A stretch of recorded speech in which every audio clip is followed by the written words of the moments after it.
Kabar kurang sedap datang dari mantan pemilik Chelsea, Roman Abramovich. Ia disebut mengalami keracunan saat mengikuti perundingan damai antara Rusia dan Ukraina beberapa waktu lalu. Tak sendiri, beberapa wakil Ukraina juga disebut mengalami hal serupa.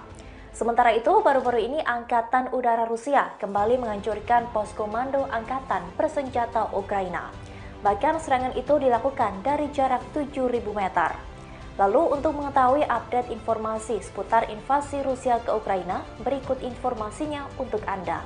Kabar kurang sedap datang dari pemilik klub sepak bola Chelsea, Roman Abramovich.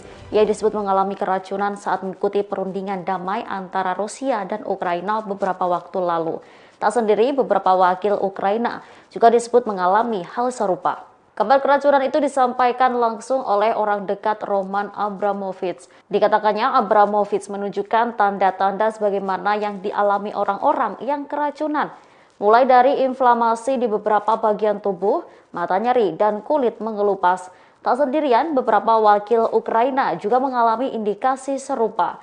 Diketahui perundingan damai antara Rusia dan Ukraina yang melibatkan Abramovich tersebut dilaksanakan di perbatasan Ukraina dan Belarusia pada awal bulan ini. Selesai menjalani perawatan, kondisi Abramovich kini sudah membaik. Yang kemudian muncul di publik pada 14 Maret 2022 di Bandara Tel Aviv, Israel untuk sebuah kepentingan. Meski menjadi juru runding perdamaian Rusia dan Ukraina, Abramovich juga tetap merasakan sanksi yang dijatuhkan negara barat. Uni Eropa dan Inggris sama-sama mengajukan sanksi mereka terhadapnya. Mereka membukukan aset Sang Taipan yang juga meliputi klub asal London Chelsea. Sanksi tersebut tetap berjalan meski diyakini ada permintaan dari Amerika Serikat untuk melonggarkan sanksi tersebut. AS melihat upaya positif yang dilakukan Abramovich sejauh ini. Namun salah seorang pejabat AS mengatakan mereka tak yakin jika Abramovich telah membantu dalam pembicaraan antara Rusia dan Ukraina. Penilaian intelijen pun menarik kesimpulan yang sama dengan hal itu. Roman Abramovich dikabarkan mengalami gangguan penglihatan selesai diduga diracun dalam upaya negosiasi Rusia-Ukraina di Kiev. Abramovich disebut juga merasakan sakit beserta beberapa orang yang datang dalam acara tersebut. Mereka merasakan gejala radang mata dan kulit, serta nyeri yang menusuk ke mata. Dilansir Kompas.com dari The Guardian, pada Senin 28 Maret, kabar keracunan tersebut diketahui dari Wall Street Journal dan juga grup jurnalisme investigatif Bellingcat. Ia mengalami keracunan saat mengikuti negosiasi informal di ibu kota Ukraina, Kiev. Bahkan Abramovich kehilangan penglihatan selama beberapa jam. Dengan gejala radang mata dan kulit serta nyeri yang menusuk mata, ketiga pria yang terlibat dalam negosiasi Rusia-Ukraina, termasuk Roman Abramovich, diyakini menjadi korban dugaan keracunan. Diinformasikan bahwa dosis dan jenis racun yang digunakan kemungkinan tidak berefek fatal. Sementara seorang pejabat Amerika Serikat menyebut bahwa Abramovich sebenarnya tak mengalami keracunan.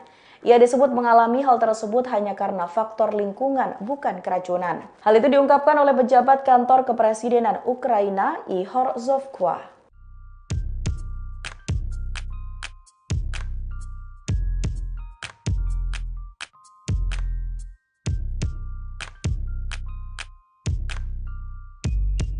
Roman Abramovich mengalami keracunan saat tengah berperan sebagai mediator Rusia-Ukraina di Kiev pada 3 Maret 2022 lalu. Diduga pemilik Chelsea itu diracun dengan senjata kimia. Dikutip dari Tribunnews.com, hal tersebut disampaikan oleh orang dekat Roman Abramovich sebagaimana dikutip dari laman BBC. Selain Abramovich, dua negosiator Ukraina juga mengalami keracunan. Gejala yang ditunjukkan sebagaimana orang mengalami keracunan, mulai dari kulit mengelupas, radang mata, dan inflamasi kulit. Perundingan damai Rusia dan Ukraina yang melibatkan Abramovich tersebut dilakukan di perbatasan Ukraina dan Belarusia pada 3 Maret lalu. Beruntung Abramovich dan dua negosiator Ukraina sudah pulih dari kondisinya tersebut. Para ahli menyebutkan insiden tersebut sulit untuk diselidiki. Menanggapi hal itu, pejabat Ukraina negosiator Mikhailo Podolyak mengatakan ada banyak spekulasi berbagai teori konspirasi. Menurut Bellingcat, gejala yang dialami tersebut konsisten dengan keracunan senjata kimia. Hal tersebut dikatakan investor Bellingcat Kristyo Grozev yang merupakan pemimpin dalam penyelidikan.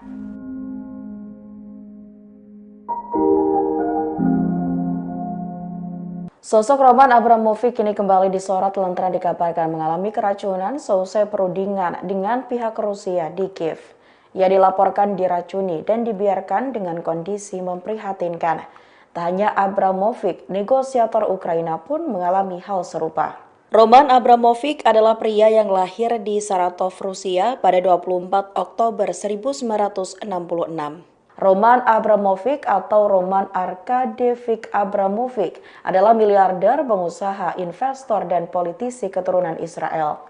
Dia adalah pemilik saham mayoritas Millhouse LLC, sebuah perusahaan investasi yang menjadi sumber kekayaan utamanya. Dengan kekayaannya, ia bahkan mampu membiayai klub sepak bola Chelsea yang ia akuisisi di tahun 2003. Abramovich juga dikenal sebagai sosok politisi dan termasuk salah satu kalangan oligarki Rusia.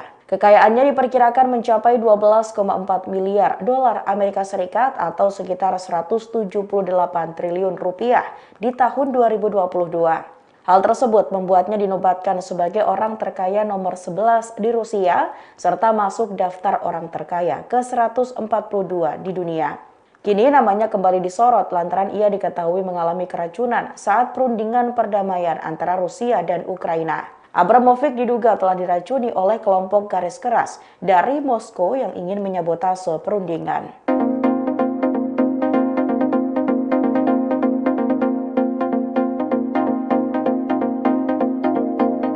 Sudah sebulan lamanya pasukan Rusia terus membombardir wilayah Ukraina hingga pasukan militernya. Baru-baru ini Angkatan Udara Rusia kembali menghancurkan pos komando Angkatan Bersenjata Ukraina. Bahkan serangan itu dilakukan dari jarak 3.000 meter. Video penghancuran pos komando Angkatan Bersenjata Ukraina dirilis oleh Kementerian Pertahanan Rusia melalui Instagram pada Minggu 27 Maret 2022. Helikopter penerbangan Tentara Angkatan Udara Rusia melancarkan serangan udara dengan peluru kendali anti-tank. Helikopter KA-52 dari mode hover dengan sistem rudal anti-tank menghancurkan target yang ditentukan tanpa memasuki zona serangan pertahanan udara musuh dari jarak lebih dari 7.000 meter. Diketahui operasi militer khusus yang dilakukan Rusia ke Ukraina memasuki hari ke-33. Dalam konfliknya, Rusia dikabarkan menyeret nama Indonesia. Rusia mengungkapkan bahwa Indonesia terindikasi menjadi lahan penelitian Amerika Serikat. Tanya itu penelitian yang dilakukan oleh AS di Indonesia itu disebut-sebut berkaitan mengenai senjata biologis. Hal itu dibeberkan oleh Komandan Pertahanan Radiasi Kimia dan Biologi Angkatan Bersenjata Rusia, Letnan Jenderal Igor Kirillov. Ia menuding Amerika Serikat melakukan tindakan rahasia mengenai penelitian biologi di Indonesia. Diinformasikan bahwa Amerika Serikat melakukan penelitian biologi rahasia itu pada tahun 2010 melalui Pusat Medis Angkatan Laut. Namun hasil tersebut tak dilaporkan kepada pemerintah Jakarta. Pihak AS disebut melakukan pengambilan sampel biologis dan menolak memberitahu pihak Indonesia tentang hasil yang dicapai. Pasukan Czechnya disebut telah berhasil menguasai gedung administrasi di Mariupol, Ukraina dan mengibarkan bendera di atas gedung. Kedua pasukan militer pun sempat terlibat pertempuran yang sangat sengit. Perebutan gedung administrasi itu dipimpin oleh Ruslan Geremev. Sebelum melakukan pertempuran dengan Nazi, mereka memulainya dengan berdoa bersama-sama. Disebutkan sebagian besar kota telah dibebaskan. Angkatan bersenjata Czechnya selanjutnya akan melakukan serangan dengan cara yang lebih cepat. Para prajurit telah mengetahui taktik Nazi dan sudah mendapat prediksi tindakan mereka selanjutnya. Pemimpin Czechnya Ramzan Kadyrov mengklaim pada Kamis 24 Maret 2022 bahwa pasukan Czechnya dari wilayah Rusianya telah menguasai balik kota Mariupol di tenggara Ukraina. Mereka juga mengibarkan bendera Rusia di kota itu. Hal itu diungkapkan Kadyrov melalui postingan Telegram video rekaman telepon di Czechnya. Kadyrov yang merupakan sekutu Presiden Rusia Vladimir Putin menambahkan pasukan Ukraina yang disebutnya bandit telah kabur dan begitu saja meninggalkan posisinya. Apa yang dimaksud oleh Kadyrov adalah kelompok militer sayap kanan Ukraina Batalion Azov. Mariupol hingga kini masih dikepung oleh pasukan Rusia dan penembakan terus terjadi di sana. Kebakaran terjadi di zona eksklusi sekitar pembangkit listrik tenaga nuklir Chernobyl, Ukraina pada Minggu malam. Wakil Perdana Menteri Ukraina Irina Vereshchuk menyebut kebakaran dapat berdampak sangat serius. Kebakaran bisa sebabkan peningkatan polusi udara radioaktif yang mengancam tetangga-tetangga Eropa. Chernobyl sudah tidak berfungsi dan kini diduduki oleh pasukan Rusia. Pihaknya tidak bisa memadamkan api secara penuh karena lokasi dikuasai oleh pasukan Rusia. Lebih dari 10.000 hektar hutan terbakar di zona eksklusi Chernobyl. Ludmila Denisova, Komisaris Verkhovna Rada Ukraina untuk Hak Asasi Manusia, memperingatkan cuaca berangin dan kering akan memperburuk kebakaran. Ia menyebut sebagai hasil dari pembakaran, radionuklida dilepaskan ke atmosfer yang diangkut oleh angin dalam jarak jauh. Badan Energi Atom Internasional atau IAEA pada Minggu berujar, situasi tetap tidak berubah sehubungan dengan pengamanan di Chernobyl dan pembangkit nuklir lainnya di Ukraina. Badan Pengawas Nuklir PBB itu pekan lalu mengatakan kebakaran hutan di sekitar Chernobyl tidak menimbulkan resiko radiologis yang besar. Sejak 9 Maret, IAEA belum menerima data langsung dari Chernobyl. Dikatakan pada Minggu bahwa mereka khawatir dengan kurangnya pergantian staf di pabrik sejak 20 Maret. Pasukan Rusia merebut PLTN Chernobyl pada 24 Februari, hari pertama invasi ke Ukraina. Reaktor nomor 4 Chernobyl meledak pada 26 April 1986, menyebabkan kecelakaan nuklir terburuk di dunia yang menewaskan ratusan orang dan menyebabkan kontaminasi radioaktif ke barat di seluruh Eropa. Bangunan reaktor nomor 4 sekarang terbungkus dalam sarkofagus ganda besar untuk membatasi kontaminasi radioaktif. Sarkofagus asli yang dibangun oleh Soviet memburuk selama bertahun-tahun, lalu yang baru dibangun di atasnya dan selesai pada 2019. Sebanyak 3 reaktor pembangkit lainnya secara bertahap ditutup setelah bencana nuklir yang terakhir tahun 2000. Tidak seluruhnya masyarakat Rusia mendukung aksi Presiden Rusia Vladimir Putin melakukan invasi ke Ukraina. Akibatnya mereka pun menjadi sasaran serangkaian tindakan intimidasi karena mengkritik invasi Rusia ke Ukraina. Mulai dari teror dengan pengiriman potongan kepala babi hingga kotoran hewan ke rumah mereka yang menentang. Dikutip dari NPR News, teror itu dialami Alexei Venediktov, editor senior Radio Echo of Moscow. Ia mengunggah sebuah foto yang memperlihatkan potongan kepala babi tersebut dipasangi wig yang tergeletak di lantai. Selain itu, Venediktov mengaku di pintu apartemennya juga dipasangi lambang Ukraina dengan cercaan antisemit. Saat memeriksa CCTV kompleks apartemennya, Venediktov mendapati sesosok berpakaian sebagai pekerja pengiriman makanan datang ke pintunya. Namun saat dikonfirmasi, ternyata seragam itu sudah tidak digunakan lagi sejak beberapa tahun lalu. Tak hanya Alexei Venediktov, toko lain juga menjadi korban vandalisme pintu apartemen miliknya, ditempeli stiker bertuliskan pengkhianat. Sementara itu, seorang aktivis politik bernama Daria Keikinen menemukan tumpukan kotoran hewan di keset depan rumahnya. Ditemukan juga beberapa kertas bertuliskan pengkhianat di sana. Sebelumnya, Presiden Rusia Vladimir Putin melakukan tindakan represif untuk mengatasi berkembangnya sentimen anti perang yang digaungkan warganya sendiri. Dikutip dari Al Jazeera pada Kamis 14 Maret lalu, Putin juga telah tampil di televisi sehari sebelumnya untuk mengecam warga Rusia yang tidak mendukungnya. Beberapa orang warga Rusia juga telah didakwa dengan ancaman hukuman hingga 15 tahun penjara. Rusia diduga menggunakan senjata terlarang dalam invasi di Ukraina, yakni bom tandan. Bom tandan bekerja dengan cara menyebarkan belasan bahan peledak kecil di suatu daerah.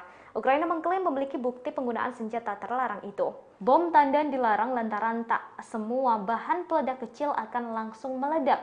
Beberapa yang tak meledak akan menjadi ranjau, sehingga menimbulkan ancaman bagi warga sipil, bahkan hingga perang berakhir.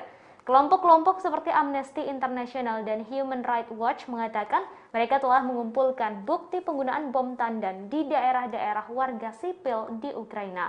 Dikabarkan saat ini pasukan Rusia tertahan dan tak bisa maju ke Odessa yang merupakan kota pelabuhan utama Ukraina di Laut Hitam. Kherson menjadi satu-satunya kota besar yang telah direbut oleh Rusia sejak invasi dimulai. Jaksa Agung Irina Venediktova mengatakan saat ini pihaknya sedang berusaha mengungkap kasus kemungkinan penggunaan bom tandan dan senjata terlarang lainnya. Sejauh ini pihaknya telah mengumpulkan beberapa bukti di antaranya fragmen bom atau sampel tanah dan kini sedang dianalisis.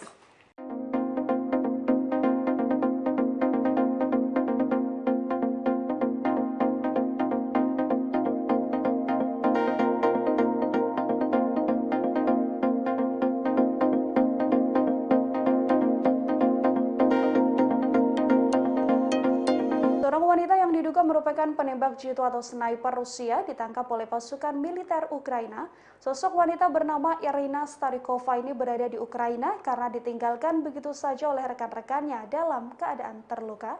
Penangkapan wanita yang akrab disapa Bagira ini juga telah dikonfirmasi oleh Ukraina. Beberapa foto identitas Starikova hingga kondisi kesehatannya diungkap oleh Ukraina. Dikutip dari Daily Mail, Irina Starikova dilaporkan telah menjadi buruan Ukraina sejak tahun 2014. Angkatan bersenjata Ukraina melaporkan bahwa ia telah menangkap Irina Starikova, lengkap dengan rilis foto sang sniper. Latar belakang dari Starikova lantas disorot. Ia dilaporkan telah bercerai dengan sang suami dan meninggalkan 2 anak perempuan. Starikova dilaporkan bertanggung jawab atas kematian warga Ukraina. Setidaknya 40 orang diketahui telah ditembak oleh wanita sniper tersebut. Hingga kini latar belakang dari Starikova juga masih menjadi misteri. Ada yang mengatakan ia adalah seorang mantan pemain bola tangan bernama Daniela Lazovic. Namun ada pula yang meyakini bahwa Starikova pernah terlibat perdagangan narkoba. Ia pun dikatakan merupakan seorang biarawati. Tertangkapnya Starikova ini turut diungkapkan oleh peneliti studi perang di Universitas King London, Inggris, Georgi Revishvili. Diketahui Starikova ditangkap dan saat ini tengah mendapatkan perawatan karena terluka. Dari pengakuannya, Starikova mengaku ditinggalkan begitu saja oleh tentara Rusia. Ia pun mengatakan bahwa rekan-rekannya sangat mungkin menjemputnya seusai sang sniper terluka. Namun, Starikova mengatakan tak ada satupun rekan yang kemudian menjemputnya. Starikova justru mengaku ingin berakhir tewas lantaran telah menyerah menghadapi invasi Rusia terhadap Ukraina.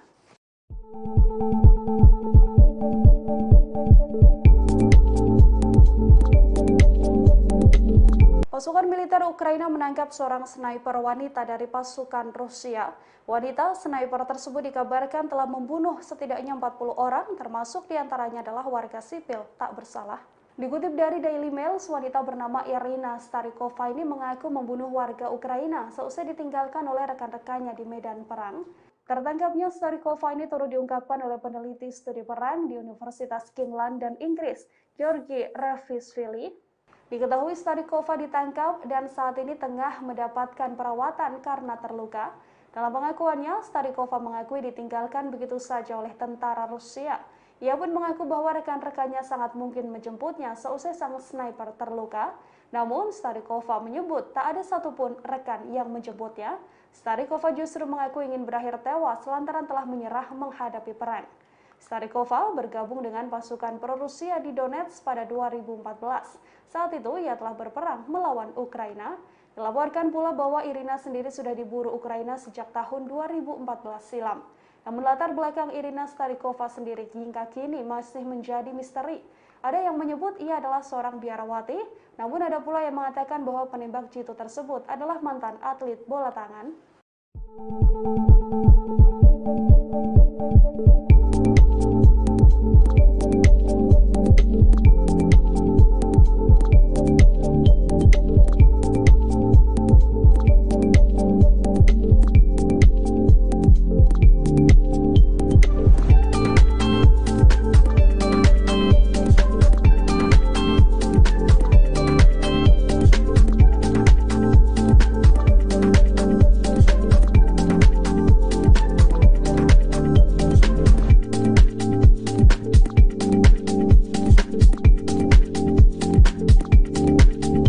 Kasus tewasnya Boris Nemtsov kembali menjadi perbincangan seusai kecurigaan mengarah pada orang dekat Presiden Rusia Vladimir Putin. Nemtsov yang tewas ditembak mati dari jarak beberapa meter dari Kremlin ini kian santer dikabarkan melibatkan penembak jitu di lingkaran Putin. Kini penembak jitu tersebut bahkan dilaporkan ikut dalam penyerangan Rusia terhadap Ukraina. Dilaporkan pesan pada Senin 28 Maret 2022, Nemtsov ditembak mati hanya beberapa meter dari Kremlin pada Februari 2015 silam. Insiden ini tak lama setelah Nemtsov mengutuk serangan Rusia pada Ukraina di tahun 2014. Sebelum insiden tersebut terjadi, dilaporkan bahwa Nemtsov sempat dibuntuti agen rahasia bernama Valery Suharev. Sementara sosok yang dicurigai merupakan eksekutor penembakan adalah pria bernama Ruslan Geremeyev. Pria tersebut kini dikabarkan tengah berada di Mariupol, yang dilaporkan berada di kontingen Chechnya yang ikut bertempur. Suharev membuntuti Nemtsov setidaknya dalam 13 perjalanan saat dirinya bertugas di Badan Keamanan Utama Rusia (FSB). Setelah pembunuhan Nemtsov, sebuah tim yang terdiri dari 5 pria asal Chechnya ditangkap dan kemudian dipenjara. Tetapi keluarganya telah berulang kali meminta penyelidik untuk memeriksa kemungkinan keterlibatan pemimpin Chechnya, Ramzan Kadyrov. Pada akhir 2015, setelah berbagai penyelidikan dilakukan, Geremeyov dinyatakan sebagai tersangka dalam kasus pembunuhan politikus tersebut. Namun dirinya tak pernah diinterogasi dan bahkan dilaporkan telah melarikan diri ke Abu Dhabi. Geremeyov sendiri telah muncul dalam video yang kini didampingi beberapa pria bersenjata di sebuah bangunan rusak di Mariupol dalam invasi Rusia terhadap Ukraina. Bendera Chechnya dengan wajah Kadyrov terlihat berkibar di belakang mereka. Pimpinan Chechnya menyebut bahwa sosok Geremeyov adalah pria yang sangat dekat dengan dirinya. Rusia disebut menjadi dalang dari adanya peretasan layanan internet satelit Eropa. Pemerintah Amerika Serikat juga menyebutkan bahwa militer Rusia bertanggung jawab terhadap serangan cyber yang terjadi. Akibat dari adanya peretasan tersebut, komunikasi militer Ukraina sempat terganggu. Serangan cyber tersebut diketahui mempengaruhi jaringan broadband satelit KASAT milik perusahaan komunikasi Amerika Serikat via jaringan satelit tersebut mengalami gangguan saat adanya serangan pertama kali Rusia ke Ukraina. Gangguan pada satelit ini mempengaruhi komunikasi Ukraina dan juga wilayah sekitarnya di Eropa. Pemerintah Ukraina sendiri belum mengungkapkan sepenuhnya mengenai dampak gangguan pada satelit komunikasi ini. Namun pemadaman listrik diyakini sebagai penyebab gangguan komunikasi pada saat invasi Rusia dimulai. Badan Keamanan Nasional Amerika Serikat telah bekerja sama dengan Dinas Intelijen Ukraina untuk menyelidiki masalah ini. Tapi peneliti belum mendapatkan hasil yang diumumkan secara resmi. Seorang pejabat yang tidak ingin diungkapkan identitasnya mengatakan analisis intelijen Amerika Serikat telah menyimpulkan. Dalam simpulannya, pejabat tersebut mengungkap bahwa peretas militer Rusia sebagai dalang dari serangan cyber pada satelit tersebut.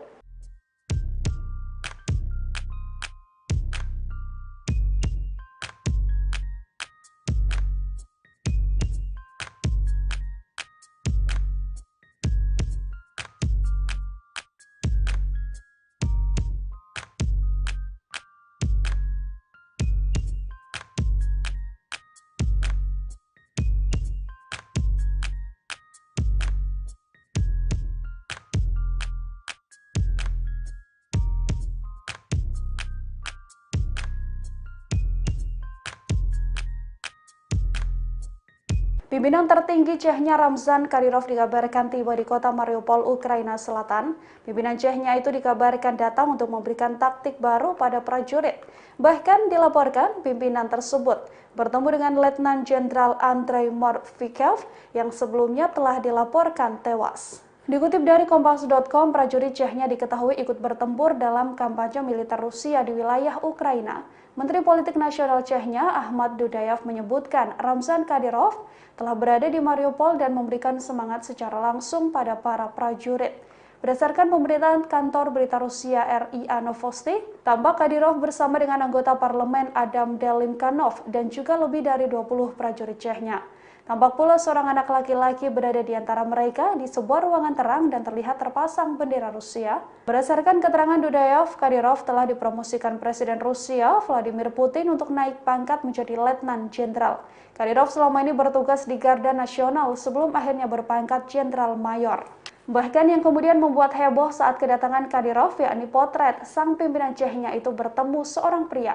Pria tersebut dikabarkan merupakan Letnan Jenderal Andrei Morfikov, seorang jenderal Rusia yang telah dikabarkan tewas oleh otoritas Ukraina.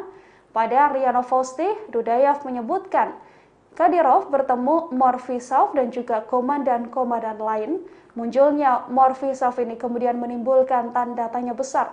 Pasalnya selama ini Morfisov telah dikabarkan meninggal dunia, namun tiba-tiba muncul kembali. Kedatangan Kadyrov dilaporkan untuk membantu memperbaiki taktik dan strategi Rusia melancarkan serangan di wilayah Mariupol. Dalam pesannya, Kadyrov menyebutkan bahwa kini tentara Rusia sedang melakukan tugas penuh untuk membebaskan Mariupol. Kebijakan ekonomi Presiden Rusia Vladimir Putin dianggap bisa menghancurkan negara Eropa. Hal itu lantaran Putin menerapkan penggunaan rubel dalam perdagangan energi Rusia. Bahkan Rusia menyebut tak akan memasok gas secara gratis ke wilayah Uni Eropa. Juru bicara Kremlin Dmitry Peskov memberikan penegasan Penegasan Moskow ini menjadi strategi penting Rusia melawan sanksi dan tekanan keras negara-negara barat yang dipimpin Amerika Serikat. Pihaknya juga tak akan memasok gas secara gratis jika Uni Eropa menolak membayar pembelian mereka dalam mata uang rubel. Seorang ekonom Amerika Serikat pun memberikan tanggapannya. Pihaknya menyebut negara yang memberikan sanksi telah melanggar semua kontrak mereka dengan Rusia, tidak memiliki hak untuk mengeluh. Hal yang dilakukan Putin dianggap wajar namun dapat menghancurkan negara di Eropa. Seperti diketahui bahwa Presiden Rusia Vladimir Putin pada 23 Maret lalu memerintahkan Bank Sentral Rusia dan juga pemerintah mencari cara pembayaran rubel untuk ekspor gas. Hal itulah yang membuat Putin menerapkan kebijakan baru tersebut.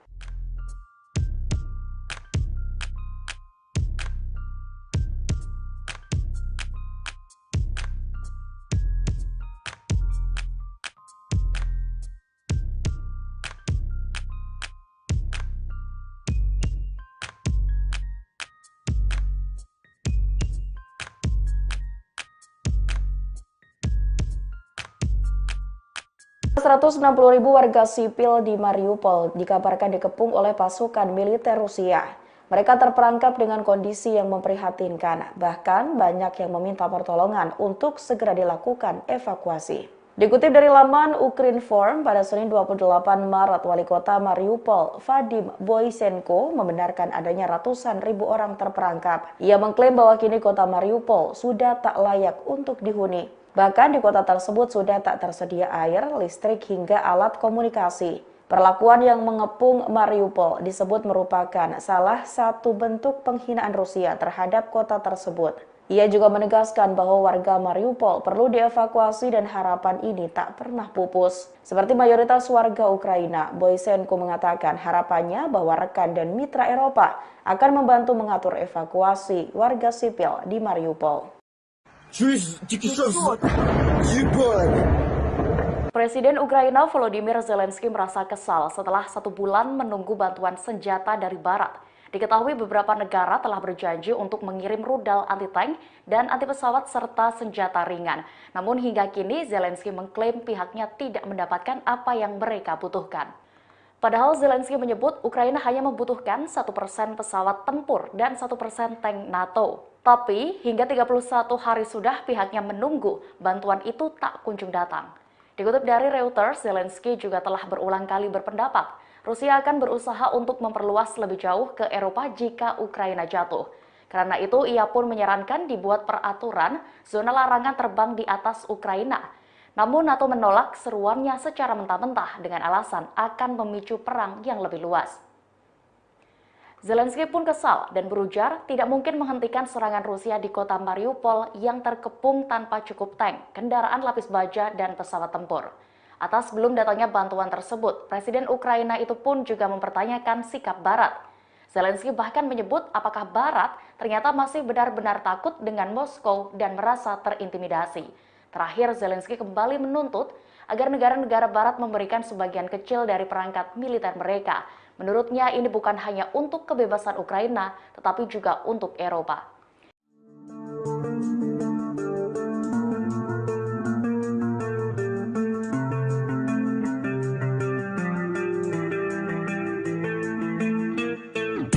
Sudah 1 bulan lebih Rusia melakukan operasi militer khusus terhadap Ukraina. Belum ada tanda-tanda gencatan senjata antara kedua belah pihak dan kini kondisi rakyat Ukraina tampak semakin mengkhawatirkan. Terkait ini, pemerintah Indonesia akhirnya mempertimbangkan memberikan bantuan kemanusiaan kepada Ukraina.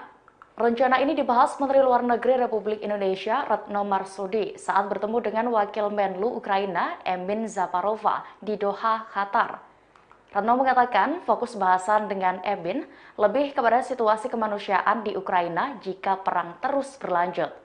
Dalam pertemuan itu, Retno mendapatkan informasi bahwa situasi kemanusiaan di Ukraina saat ini sangat mengkhawatirkan. Ia pun menyampaikan jika situasi perang terus berlanjut, dapat dipastikan keadaan rakyat di Ukraina akan semakin memburuk. Sehingga dalam konferensi pers virtual hari Senin 28 Maret kemarin, Menlu menyatakan akan mempertimbangkan bantuan kemanusiaan kepada Ukraina.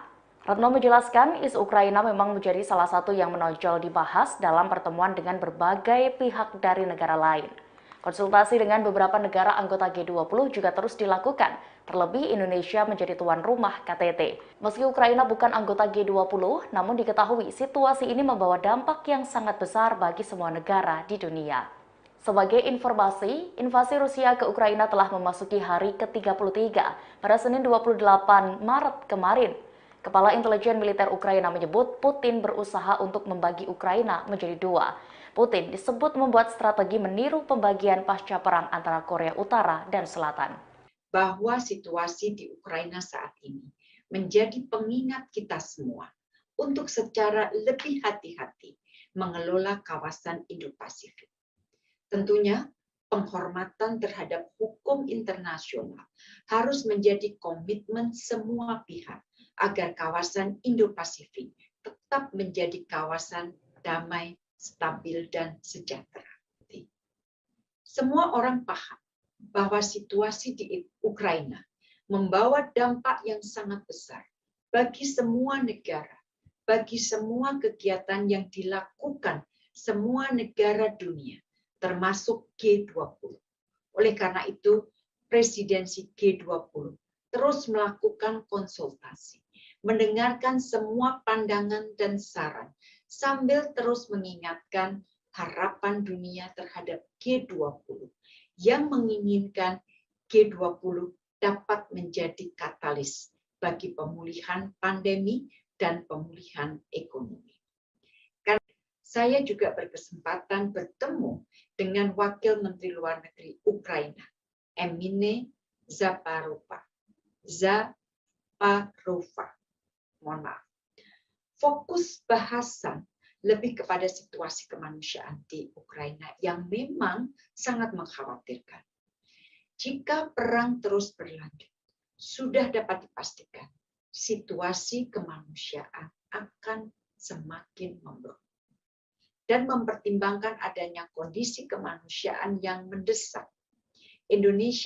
Indonesia sedang mempertimbangkan secara positif memberikan bantuan kemanusiaan untuk rakyat Ukraina. Menteri Luar Negeri RI, Retno Marsudi mengatakan bantuan tersebut mempertimbangkan situasi kemanusiaan di Ukraina yang memang sangat mengkhawatirkan. Pembahasan itu dikatakan Retno saat bertemu dengan Wakil Menteri Luar Negeri Ukraina, Emine Zaporova, di Doha, Qatar. Pembahasan itu dikatakan Retno saat bertemu dengan Wakil Menlu Ukraina, Emine Zaparova, di Doha, Qatar. Dikutip dari tribunnews.com pada Senin 28 Maret, ia menyebut situasi dipastikan akan semakin memburuk jika perang Ukraina-Rusia terus berlanjut. Retno mengatakan isu Ukraina menjadi salah satu isu yang menonjol dibahas dalam pertemuan dirinya dengan sejumlah menteri luar negeri dan berbagai pihak dari negara lain. Indonesia juga melakukan konsultasi mengenai persiapan KTT G20 dengan beberapa negara anggota G20 yang hadir dalam Doha Forum. Kendati demikian, Retno tidak membahas rupa bantuan kemanusiaan apa yang kemungkinan akan diberikan Indonesia untuk Ukraina. Saat berpidato di Doha Forum, Retno mengingatkan situasi di Ukraina saat ini menjadi pengingat bagi negara lain untuk lebih hati-hati mengelola kawasan Indo-Pasifik. Ia menambahkan, konflik di Ukraina juga merupakan pelajaran bagi semua pihak untuk berkomitmen menghormati hukum internasional secara menyeluruh. Retno menekankan, penghormatan terhadap hukum internasional termasuk penghormatan terhadap kedaulatan dan integritas wilayah harus dilakukan secara konsisten, bukan pick and choose. Sejauh ini, Indonesia telah berulang kali menyerukan penghentian konflik antara Kiev dan Moskow saat menghadiri forum internasional. Indonesia turut menegaskan komitmen tersebut dalam sidang darurat khusus Majelis Umum PBB pada Kamis 24 Maret. Perdana Menteri Kamboja Hun Sen baru-baru ini mengecam invasi militer Rusia ke Ukraina. Dirinya juga menggemaikan seruan kepada kedua negara tersebut untuk segera melakukan gencatan senjata. Kecaman ini disampaikan Perdana Menteri Kamboja Hun Sen pada Senin 28 Maret 2022. Seperti diketahui, Rusia telah meluncurkan apa yang disebutnya sebagai operasi militer khusus di Ukraina lebih dari sebulan yang lalu. Operasi ini dianggap telah memicu krisis geopolitik dan kemanusiaan terburuk di Eropa sejak Perang Dunia Kedua. Kedua negara tersebut kini sedang terlibat dalam perundingan damai di Turki. Hun Sen lantas menyinggung sejarah pendudukan Kamboja oleh Vietnam dan meragukan kemampuan Rusia untuk merebut ibu kota Ukraina, Kiev. Dalam pernyataan yang dikeluarkan oleh Kamboja sebagai Ketua ASEAN, Blok negara tersebut telah mendesak pengekangan dan dialog, namun tidak menyebutkan peran Rusia dalam invasi. Mengutip berbagai sumber dari Kompas.com, negara-negara di ASEAN rupanya menyikapi invasi Rusia dengan hal bermacam-macam. Sebagai contoh adalah Singapura yang dengan tegas menjatuhi sanksi kepada Rusia. Sanksi yang diberikan mencakup kegiatan 4 bank dan larangan ekspor barang elektronik, komputer, dan militer ke negara tersebut. Malaysia juga sempat menyampaikan keprihatinan atas terjadinya konflik di Ukraina. Perdana Menteri Malaysia Ismail Sabri Yaakob mendesak semua pihak yang terlibat agar segera mengambil langkah-langkah untuk mengurangi dampak kehancuran. Sementara Thailand memilih sikap netral dalam menyikapi konflik Rusia-Ukraina. Hal yang sama juga dilakukan pemerintah Indonesia mengingat akan menjadi tuan rumah di KTT G20 tahun ini. Indonesia telah menyuarakan keprihatinan tentang invasi namun tidak sampai mengutuknya. Terima kasih sudah nonton. Jangan lupa like, subscribe, dan share ya.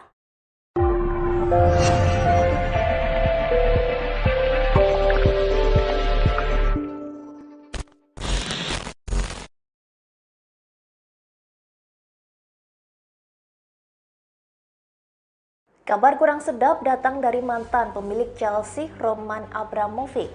Ia disebut mengalami keracunan saat mengikuti perundingan damai antara Rusia dan Ukraina beberapa waktu lalu. Tak sendiri, beberapa wakil Ukraina juga disebut mengalami hal serupa. Sementara itu, baru-baru ini Angkatan Udara Rusia kembali menghancurkan pos komando Angkatan Bersenjata Ukraina.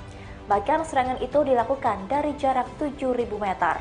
Lalu untuk mengetahui update informasi seputar invasi Rusia ke Ukraina, berikut informasinya untuk Anda. Kabar kurang sedap datang dari pemilik klub sepak bola Chelsea, Roman Abramovich. Ia disebut mengalami keracunan saat mengikuti perundingan damai antara Rusia dan Ukraina beberapa waktu lalu. Tak sendiri, beberapa wakil Ukraina juga disebut mengalami hal serupa.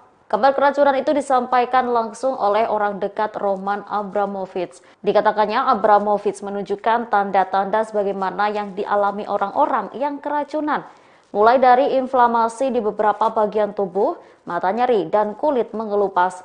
Tak sendirian, beberapa wakil Ukraina juga mengalami indikasi serupa. Diketahui perundingan damai antara Rusia dan Ukraina yang melibatkan Abramovich tersebut dilaksanakan di perbatasan Ukraina dan Belarusia pada awal bulan ini.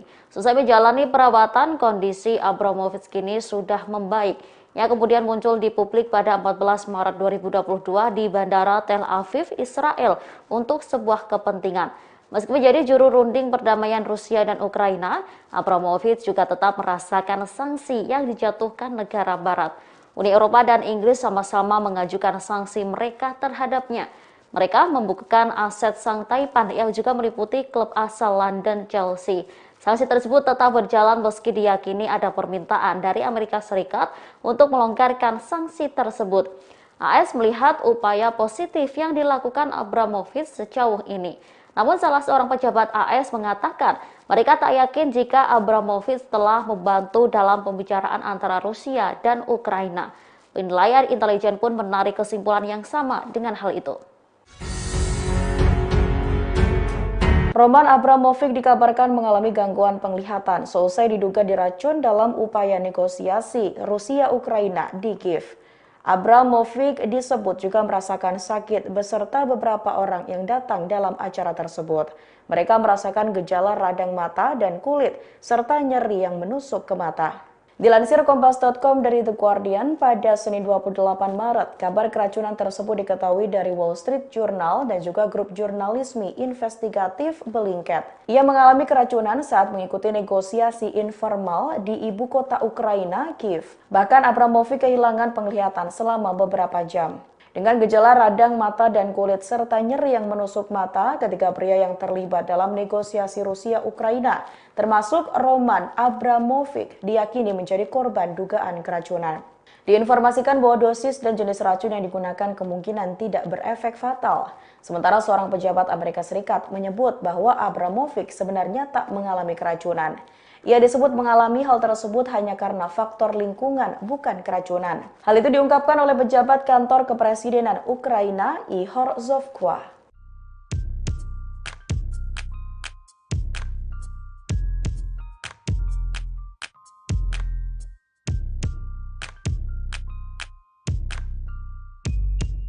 Roman Abramovich mengalami keracunan saat tengah berperan sebagai mediator Rusia-Ukraina di Kiev pada 3 Maret 2022 lalu. Diduga pemilik Chelsea itu diracun dengan senjata kimia. Dikutip dari tribunnews.com, hal tersebut disampaikan oleh orang dekat Roman Abramovich sebagaimana dikutip dari laman BBC. Selain Abramovich, dua negosiator Ukraina juga mengalami keracunan. Gejala yang ditunjukkan sebagaimana orang mengalami keracunan, mulai dari kulit mengelupas, radang mata, dan inflamasi kulit. Perundingan damai Rusia dan Ukraina yang melibatkan Abramovich tersebut dilakukan di perbatasan Ukraina dan Belarusia pada 3 Maret lalu. Beruntung Abramovich dan dua negosiator Ukraina sudah pulih dari kondisinya tersebut. Para ahli menyebutkan insiden tersebut sulit untuk diselidiki. Menanggapi hal itu, pejabat Ukraina negosiator Mikhailo Podolyak mengatakan ada banyak spekulasi berbagai teori konspirasi. Menurut Bellingcat, gejala yang dialami tersebut konsisten dengan keracunan senjata kimia. Hal tersebut dikatakan investor Bellingcat Kristio Grozev yang merupakan pemimpin dalam penyelidikan.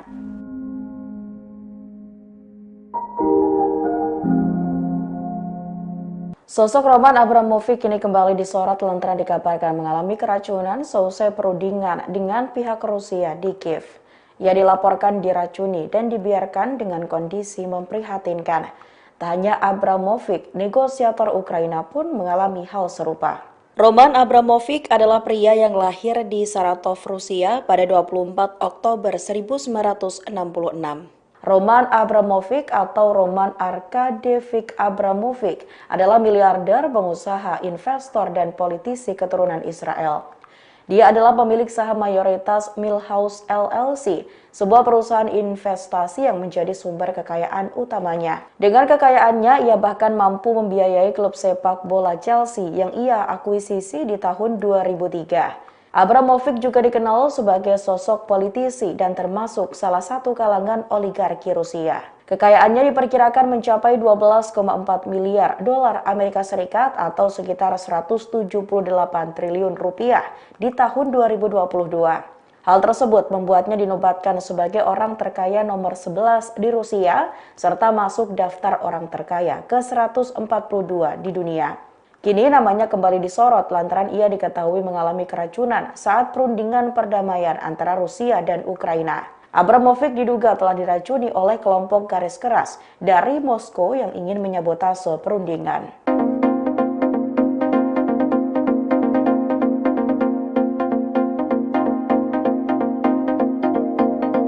Sudah sebulan lamanya pasukan Rusia terus membombardir wilayah Ukraina hingga pasukan militernya. Baru-baru ini Angkatan Udara Rusia kembali menghancurkan pos komando Angkatan Bersenjata Ukraina. Bahkan serangan itu dilakukan dari jarak 3.000 meter. Video penghancuran pos komando Angkatan Bersenjata Ukraina dirilis oleh Kementerian Pertahanan Rusia melalui Instagram pada Minggu 27 Maret 2022. Helikopter penerbangan Tentara Angkatan Udara Rusia melancarkan serangan udara dengan peluru kendali anti-tank. Helikopter KA-52 dari model hover dengan sistem rudal anti-tank menghancurkan target yang ditentukan tanpa memasuki zona serangan pertahanan udara musuh dari jarak lebih dari 7.000 meter. Diketahui operasi militer khusus yang dilakukan Rusia ke Ukraina memasuki hari ke-33. Dalam konfliknya, Rusia dikabarkan menyeret nama Indonesia. Rusia mengungkapkan bahwa Indonesia terindikasi menjadi lahan penelitian Amerika Serikat. Tanya itu, penelitian yang dilakukan oleh AS di Indonesia itu disebut-sebut berkaitan mengenai senjata biologis. Hal itu dibeberkan oleh Komandan Pertahanan Radiasi Kimia dan Biologi Angkatan Bersenjata Rusia, Letnan Jenderal Igor Kirillov. Ia menuding Amerika Serikat melakukan tindakan rahasia mengenai penelitian biologi di Indonesia. Diinformasikan bahwa Amerika Serikat melakukan penelitian biologi rahasia itu pada tahun 2010 melalui Pusat Medis Angkatan Laut. Namun hasil tersebut tak dilaporkan kepada pemerintah Jakarta. Pihak AS disebut melakukan pengambilan sampel biologis dan menolak memberitahu pihak Indonesia tentang hasil yang dicapai. Pasukan Ceknya disebut telah berhasil menguasai gedung administrasi di Mariupol, Ukraina dan mengibarkan bendera di atas gedung. Kedua pasukan militer pun sempat terlibat pertempuran yang sangat sengit.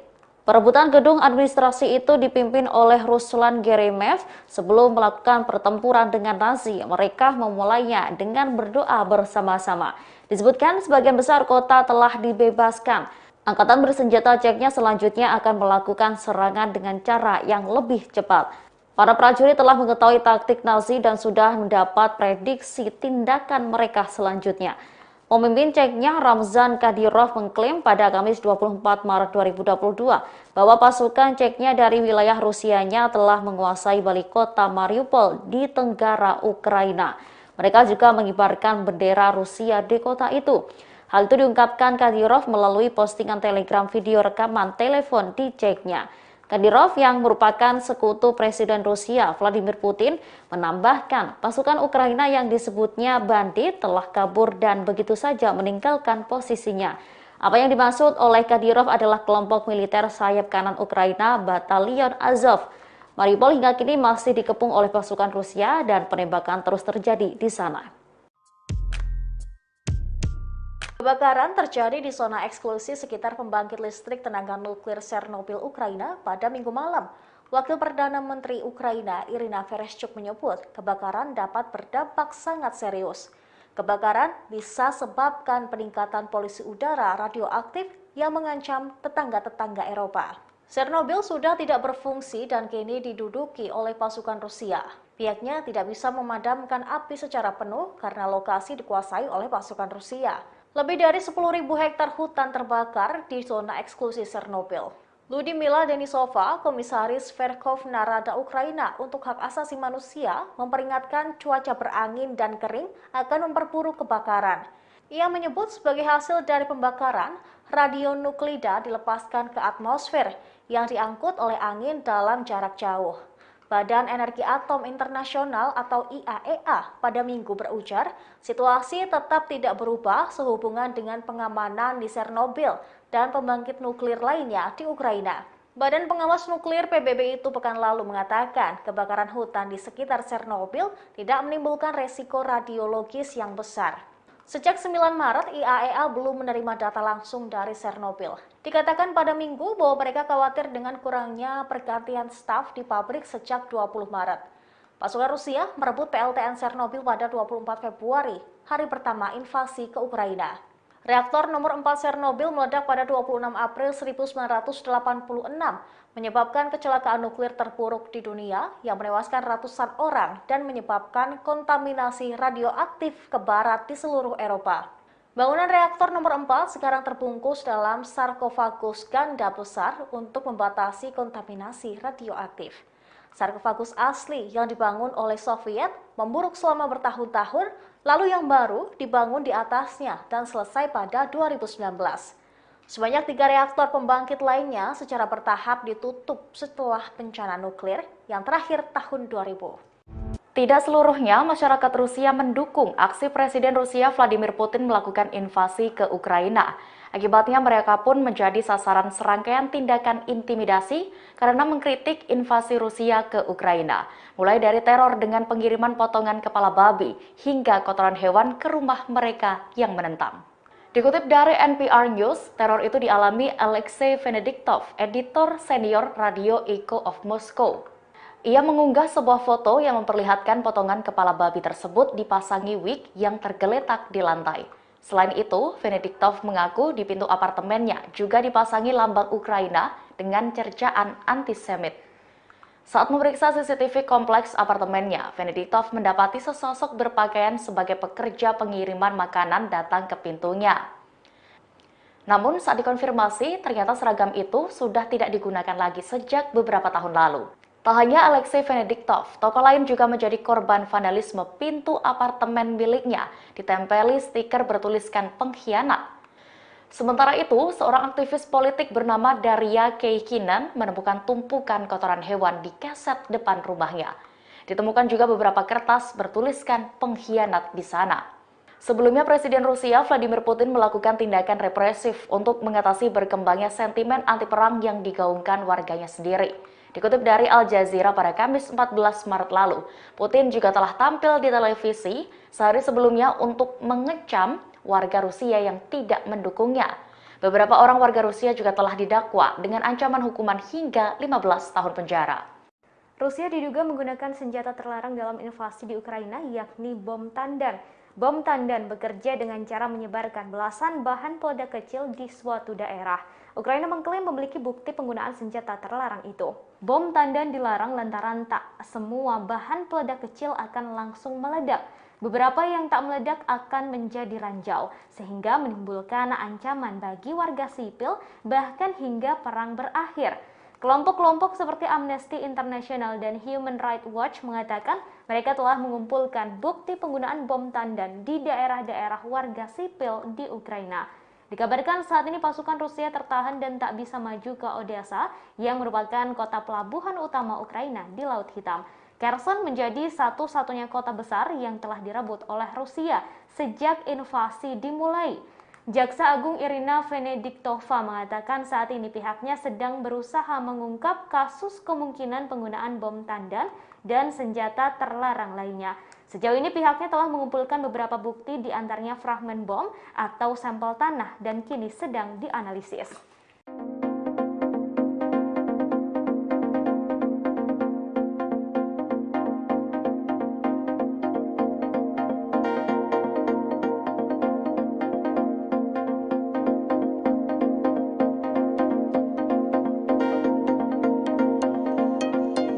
Wanita yang diduga merupakan penembak jitu atau sniper Rusia ditangkap oleh pasukan militer Ukraina. Sosok wanita bernama Irina Starikova ini berada di Ukraina karena ditinggalkan begitu saja oleh rekan-rekannya dalam keadaan terluka. Penangkapan wanita yang akrab disapa Bagira ini juga telah dikonfirmasi oleh Ukraina. Beberapa foto identitas Starikova hingga kondisi kesehatannya diungkap oleh Ukraina. Dikutip dari Daily Mail, Irina Starikova dilaporkan telah menjadi buruan Ukraina sejak tahun 2014. Angkatan bersenjata Ukraina melaporkan bahwa ia telah menangkap Irina Starikova lengkap dengan rilis foto sang sniper. Latar belakang dari Starikova lantas disorot. Ia dilaporkan telah bercerai dengan sang suami dan meninggalkan 2 anak perempuan. Starikova dilaporkan bertanggung jawab atas kematian warga Ukraina. Setidaknya 40 orang diketahui telah ditembak oleh wanita sniper tersebut. Hingga kini latar belakang dari Starikova juga masih menjadi misteri. Ada yang mengatakan ia adalah seorang mantan pemain bola tangan bernama Daniela Lazovic. Namun ada pula yang meyakini bahwa Starikova pernah terlibat perdagangan narkoba. Ia pun dikatakan merupakan seorang biarawati. Tertangkapnya Starikova ini turut diungkapkan oleh peneliti studi perang di Universitas King London, Inggris, Georgi Revishvili. Diketahui Starikova ditangkap dan saat ini tengah mendapatkan perawatan karena terluka. Dari pengakuannya, Starikova mengaku ditinggalkan begitu saja oleh tentara Rusia. Ia pun mengatakan bahwa rekan-rekannya sangat mungkin menjemputnya seusai sang sniper terluka. Namun, Starikova mengatakan tak ada satupun rekan yang kemudian menjemputnya. Starikova justru mengaku ingin berakhir tewas lantaran telah menyerah menghadapi invasi Rusia terhadap Ukraina.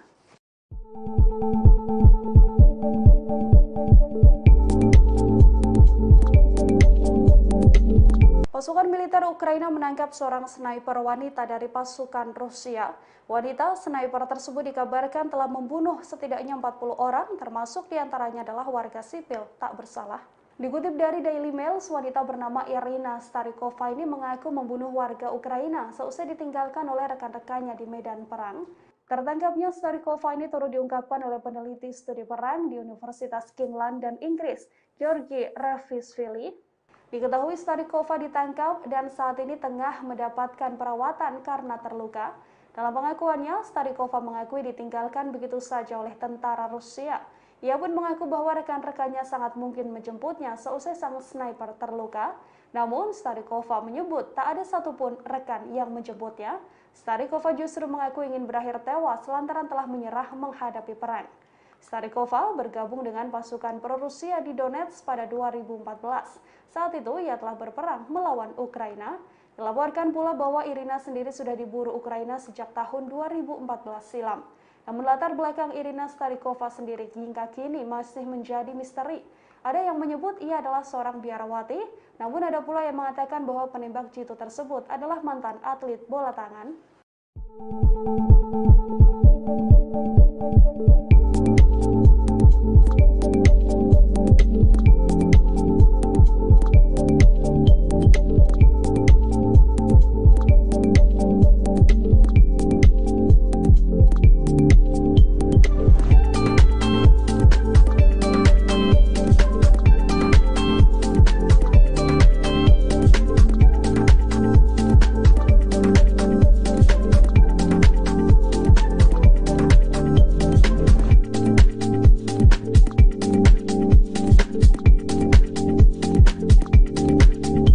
Kasus tewasnya Boris Nemtsov kembali menjadi perbincangan seusai kecurigaan mengarah pada orang dekat Presiden Rusia Vladimir Putin.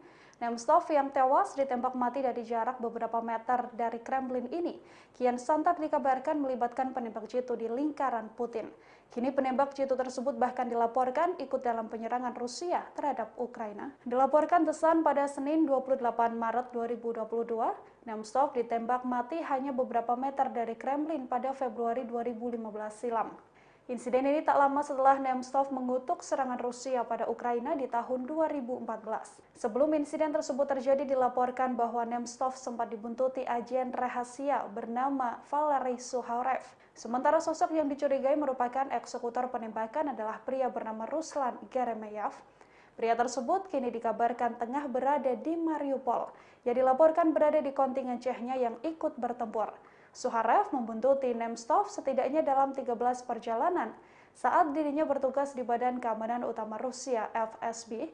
Setelah pembunuhan Nemtsov, sebuah tim yang terdiri dari 5 pria asal Chechnya ditangkap dan kemudian dipenjara. Tetapi keluarganya telah berulang kali meminta penyelidik untuk memeriksa kemungkinan keterlibatan pemimpin Chechnya Ramzan Kadyrov. Pada akhir 2015, setelah berbagai penyelidikan dilakukan, Geremeyev dinyatakan sebagai tersangka dalam kasus pembunuhan politikus tersebut. Namun dirinya tak pernah diinterogasi dan bahkan dilaporkan telah melarikan diri ke Abu Dhabi. Geremeyev sendiri telah muncul dalam video yang kini didampingi beberapa pria bersenjata di sebuah bangunan rusak di Mariupol dalam invasi Rusia terhadap Ukraina. Bendera Chechnya dengan wajah Kadyrov terlihat berkibar di belakang mereka. Pimpinan Chechnya menyebut bahwa sosok Geremeyev adalah pria yang sangat dekat dengan dirinya. Rusia disebut menjadi dalang dari adanya peretasan layanan internet satelit Eropa. Pemerintah Amerika Serikat juga menyebutkan bahwa militer Rusia bertanggung jawab terhadap serangan cyber yang terjadi. Akibat dari adanya peretasan tersebut, komunikasi militer Ukraina sempat terganggu. Serangan cyber tersebut diketahui mempengaruhi jaringan broadband satelit KASAT milik perusahaan komunikasi Amerika Serikat via jaringan satelit tersebut mengalami gangguan saat adanya serangan pertama kali Rusia ke Ukraina. Gangguan pada satelit ini mempengaruhi komunikasi Ukraina dan juga wilayah sekitarnya di Eropa. Pemerintah Ukraina sendiri belum mengungkapkan sepenuhnya mengenai dampak gangguan pada satelit komunikasi ini. Namun pemadaman listrik diyakini sebagai penyebab gangguan komunikasi pada saat invasi Rusia dimulai. Badan Keamanan Nasional Amerika Serikat telah bekerja sama dengan Dinas Intelijen Ukraina untuk menyelidiki masalah ini. Tapi peneliti belum mendapatkan hasil yang diumumkan secara resmi. Seorang pejabat yang tidak ingin diungkapkan identitasnya mengatakan analisis intelijen Amerika Serikat telah menyimpulkan. Dalam simpulannya, pejabat tersebut mengungkap bahwa peretas militer Rusia sebagai dalang dari serangan cyber pada satelit tersebut.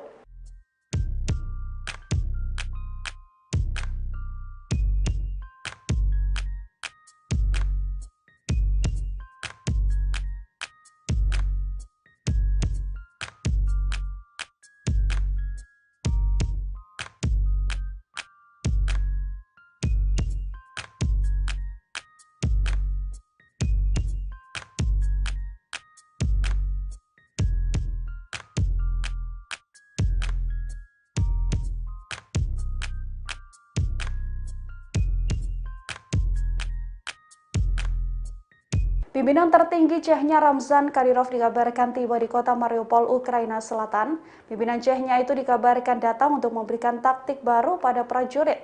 Bahkan dilaporkan pimpinan tersebut bertemu dengan Letnan Jenderal Andrei Morvikov yang sebelumnya telah dilaporkan tewas.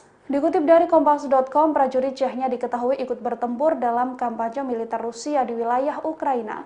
Menteri Politik Nasional Chechnya Ahmad Dudayev menyebutkan Ramzan Kadyrov telah berada di Mariupol dan memberikan semangat secara langsung pada para prajurit.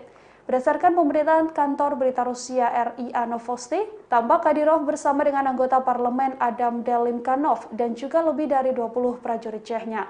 Tampak pula seorang anak laki-laki berada di antara mereka di sebuah ruangan terang dan terlihat terpasang bendera Rusia. Berdasarkan keterangan Dudayev, Kadyrov telah dipromosikan Presiden Rusia Vladimir Putin untuk naik pangkat menjadi Letnan Jenderal. Kadyrov selama ini bertugas di Garda Nasional sebelum akhirnya berpangkat Jenderal Mayor.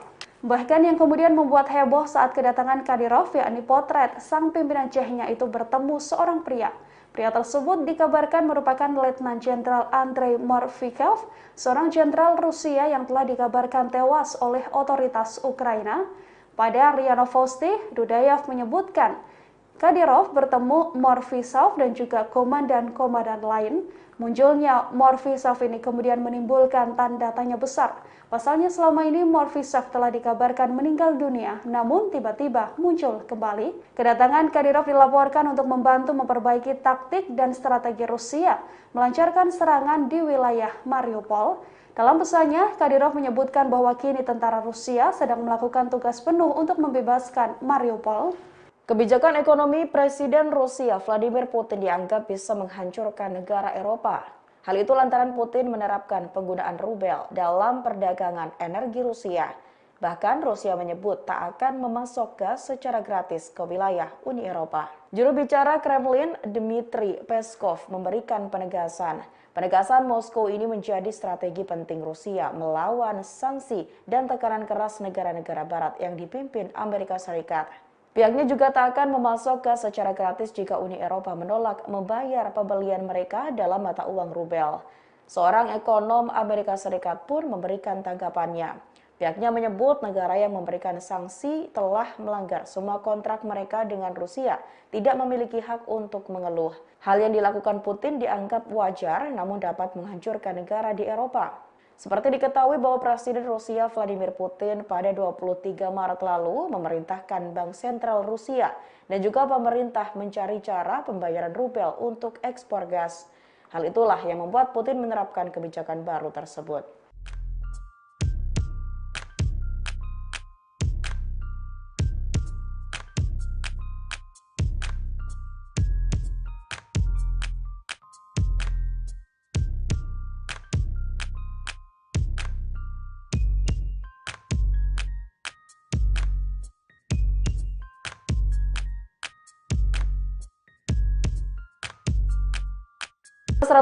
ribu warga sipil di Mariupol dikabarkan dikepung oleh pasukan militer Rusia.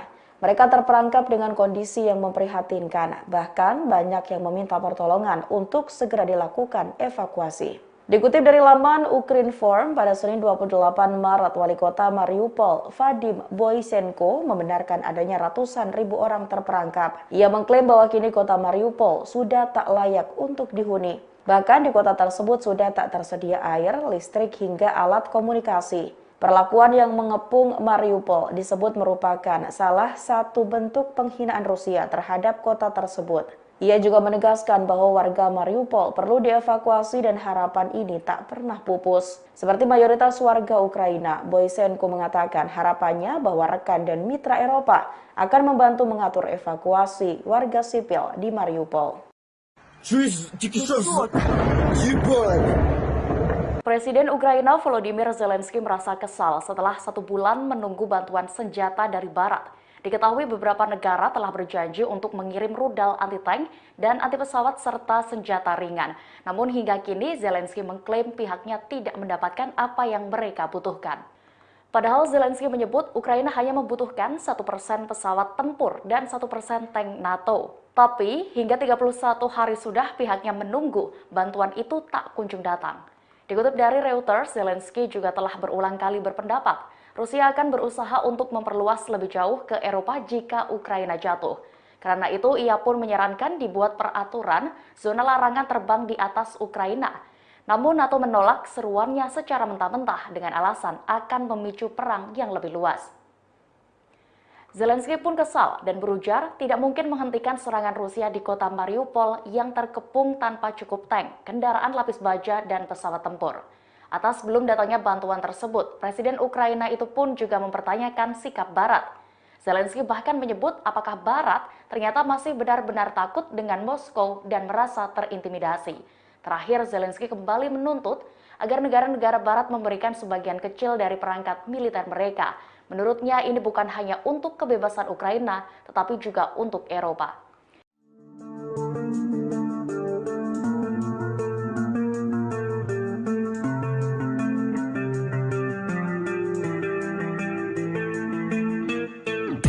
Sudah 1 bulan lebih Rusia melakukan operasi militer khusus terhadap Ukraina. Belum ada tanda-tanda gencatan senjata antara kedua belah pihak dan kini kondisi rakyat Ukraina tampak semakin mengkhawatirkan. Terkait ini, pemerintah Indonesia akhirnya mempertimbangkan memberikan bantuan kemanusiaan kepada Ukraina. Rencana ini dibahas Menteri Luar Negeri Republik Indonesia Retno Marsudi saat bertemu dengan Wakil Menlu Ukraina Emin Zaparova di Doha, Qatar. Retno mengatakan fokus bahasan dengan Emin lebih kepada situasi kemanusiaan di Ukraina jika perang terus berlanjut. Dalam pertemuan itu, Retno mendapatkan informasi bahwa situasi kemanusiaan di Ukraina saat ini sangat mengkhawatirkan. Ia pun menyampaikan jika situasi perang terus berlanjut, dapat dipastikan keadaan rakyat di Ukraina akan semakin memburuk. Sehingga dalam konferensi pers virtual hari Senin 28 Maret kemarin, Menlu menyatakan akan mempertimbangkan bantuan kemanusiaan kepada Ukraina. Retno menjelaskan isu Ukraina memang menjadi salah satu yang menonjol dibahas dalam pertemuan dengan berbagai pihak dari negara lain. Konsultasi dengan beberapa negara anggota G20 juga terus dilakukan, terlebih Indonesia menjadi tuan rumah KTT. Meski Ukraina bukan anggota G20, namun diketahui situasi ini membawa dampak yang sangat besar bagi semua negara di dunia. Sebagai informasi, invasi Rusia ke Ukraina telah memasuki hari ke-33 pada Senin 28 Maret kemarin. Kepala Intelijen Militer Ukraina menyebut Putin berusaha untuk membagi Ukraina menjadi dua. Putin disebut membuat strategi meniru pembagian pasca perang antara Korea Utara dan Selatan. Bahwa situasi di Ukraina saat ini menjadi pengingat kita semua untuk secara lebih hati-hati mengelola kawasan Indo-Pasifik. Tentunya penghormatan terhadap hukum internasional harus menjadi komitmen semua pihak agar kawasan Indo-Pasifik tetap menjadi kawasan damai, stabil, dan sejahtera. Semua orang paham bahwa situasi di Ukraina membawa dampak yang sangat besar bagi semua negara, bagi semua kegiatan yang dilakukan semua negara dunia, termasuk G20. Oleh karena itu, presidensi G20 terus melakukan konsultasi, mendengarkan semua pandangan dan saran, sambil terus mengingatkan harapan dunia terhadap G20 yang menginginkan G20 dapat menjadi katalis bagi pemulihan pandemi dan pemulihan ekonomi. Karena saya juga berkesempatan bertemu dengan Wakil Menteri Luar Negeri Ukraina, Emine Zaparova. Mohon maaf. Fokus bahasan lebih kepada situasi kemanusiaan di Ukraina yang memang sangat mengkhawatirkan. Jika perang terus berlanjut, sudah dapat dipastikan situasi kemanusiaan akan semakin memburuk. Dan mempertimbangkan adanya kondisi kemanusiaan yang mendesak. Indonesia sedang mempertimbangkan secara positif memberikan bantuan kemanusiaan untuk rakyat Ukraina. Menteri Luar Negeri RI, Retno Marsudi mengatakan bantuan tersebut mempertimbangkan situasi kemanusiaan di Ukraina yang memang sangat mengkhawatirkan. Pembahasan itu dikatakan Retno saat bertemu dengan Wakil Menteri Luar Negeri Ukraina, Emine Zaparova di Doha, Qatar. Pembahasan itu dikatakan Retno saat bertemu dengan Wakil Menlu Ukraina, Emine Zaparova di Doha, Qatar.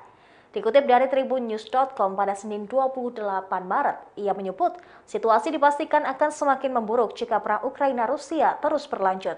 Retno mengatakan isu Ukraina menjadi salah satu isu yang menonjol dibahas dalam pertemuan dirinya dengan sejumlah menteri luar negeri dan berbagai pihak dari negara lain. Indonesia juga melakukan konsultasi mengenai persiapan KTT G20 dengan beberapa negara anggota G20 yang hadir dalam Doha Forum. Kendati demikian, Retno tidak membahas rupa bantuan kemanusiaan apa yang kemungkinan akan diberikan Indonesia untuk Ukraina. Saat berpidato di Doha Forum, Retno mengingatkan situasi di Ukraina saat ini menjadi pengingat bagi negara lain untuk lebih hati-hati mengelola kawasan Indo-Pasifik. Ia menambahkan, konflik di Ukraina juga merupakan pelajaran bagi semua pihak untuk berkomitmen menghormati hukum internasional secara menyeluruh. Retno menekankan penghormatan terhadap hukum internasional termasuk penghormatan terhadap kedaulatan dan integritas wilayah harus dilakukan secara konsisten bukan pick and choose. Sejauh ini, Indonesia telah berulang kali menyerukan penghentian konflik antara Kiev dan Moskow saat menghadiri forum internasional. Indonesia turut menegaskan komitmen tersebut dalam sidang darurat khusus Majelis Umum PBB pada Kamis 24 Maret. Perdana Menteri Kamboja Hun Sen baru-baru ini mengecam invasi militer Rusia ke Ukraina. Dirinya juga menggemaikan seruan kepada kedua negara tersebut untuk segera melakukan gencatan senjata. Kecaman ini disampaikan Perdana Menteri Kamboja Hun Sen pada Senin 28 Maret 2022. Seperti diketahui, Rusia telah meluncurkan apa yang disebutnya sebagai operasi militer khusus di Ukraina lebih dari sebulan yang lalu. Operasi ini dianggap telah memicu krisis geopolitik dan kemanusiaan terburuk di Eropa sejak Perang Dunia Kedua. Kedua negara tersebut kini sedang terlibat dalam perundingan damai di Turki. Hun Sen lantas menyinggung sejarah pendudukan Kamboja oleh Vietnam dan meragukan kemampuan Rusia untuk merebut ibu kota Ukraina, Kiev.